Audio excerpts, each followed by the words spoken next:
السلام عليكم. كما كتشوفوا اليوم غادي نديروا الكربصه. ما عندكمش الفرن ممكن ديروها تقريبا غير في الزيت. كما كتشوفوا كتجي زوينه وبنينه وما كتجيش كاع هزه الزيت. كما كتشوفوا هنايا غادي نديروا 4 الكيسان ديال العنبه ديال الفوص.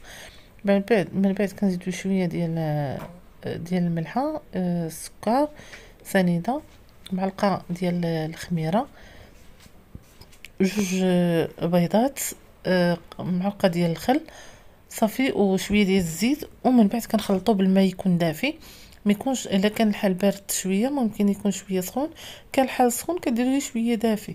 من بعد كنجمعوا العجينه. من بعد ملي كنجمعوا العجينه كنزيدوا واحد المعلقه ديال الزبده مع شويه ديال الفاني باش كتجي منسمه، كتجي زوينه. ديك الزبده هي اللي كتخليها تجي مورقه. من بعد كنعجنوا كما كتشوفوا هنايا كنجمعوا، ماشي كنبقاو ندلكو ولا هذا لا، كنطلقوها غير شي واحد شويه. من بعد كنديروها في واحد الاناء كندهنوه بالزيت وكنغطيوها وكنخليوها كتختمر حتى كيضاعف الحجم ديالها. من بعد كنشدوها كندير شويه ديال الدقيق كنخليوها عاوتاني كتدير ترخى شي شويه باش كتجي تكون سهله.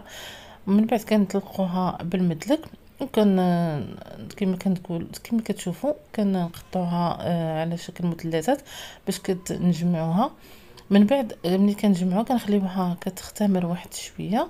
ومن بعد كنشدو الزيت، خاص الزيت يكون سخون بزاف حتى كيولي طايب الزيت. عاد كنقصوا العافيه وكنخليوها طيب على مهل. كما كتشوفوا كنبقى نخويو لها الزيت من الفوق بحال ديال الشفنج وكنقلبوها. ملي كتحمر من التحت كنقلبوها من الفوق.